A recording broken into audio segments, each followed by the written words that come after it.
Hello everyone, my name is Francis from the St Luke's Open the Book team. Today we're continuing our Experience Easter, and the part of the Easter story we're thinking of today is called Servant King.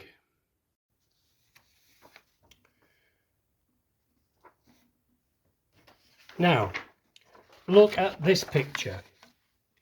It's a picture of King George VI, our Queen's father, with all his fine expensive clothes and the crown beside him. I imagine he would have to be very careful going outside with those white tights and all the white fur on his special cloak and those shiny black shoes. You wouldn't want to get them splattered in mud, would you? Look at the way he's standing. He knows he's important and that people need to listen to him and obey his commands. Now, look at this servant. His name is Boots, and it was his job as the king's servant to clean the king's boots every night and to put them outside his door ready for the next morning. He was a humble servant, and unlike the king, I can't imagine anyone listening to what he had to say. They're complete opposites, and yet Jesus is sometimes called the Servant King, putting these two opposite words together. So, let's find out why, as we go to the part of the Easter story that we have called the Servant King.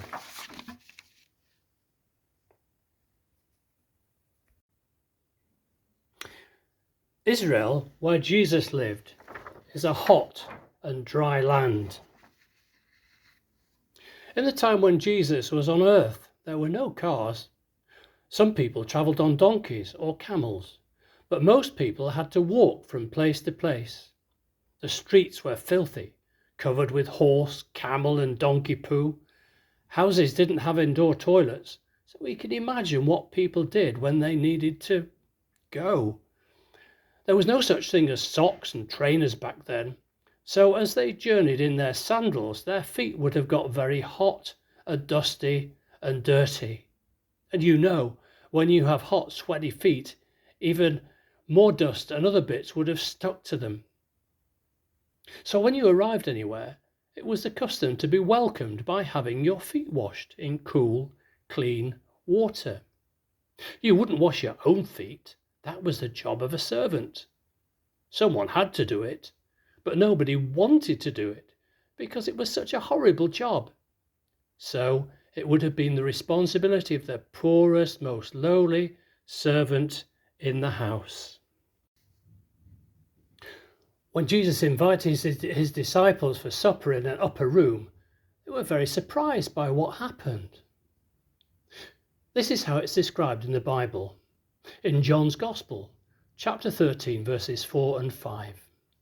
It says, Jesus took off his outer clothing and wrapped a towel around his waist. After that, he poured water into a basin and began to wash his disciples' feet.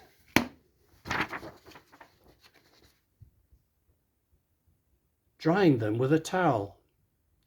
In verses 12 to 15, Jesus continues describing what happened.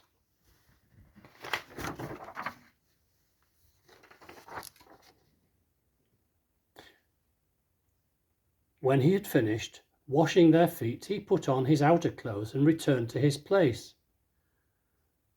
Do you understand what I have done for you? He asked them.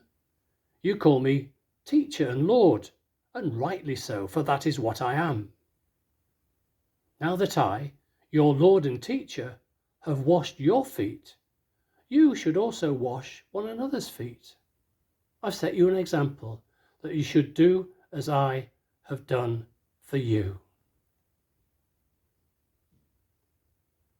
What do you think Jesus meant when he said, I have set you an example?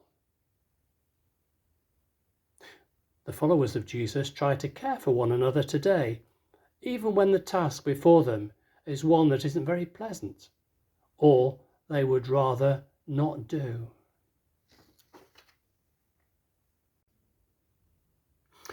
What do you think Jesus meant when he said, I have set you an example. The followers of Jesus try to care for one another today, even when the task before them is one that isn't very pleasant or they would rather not do.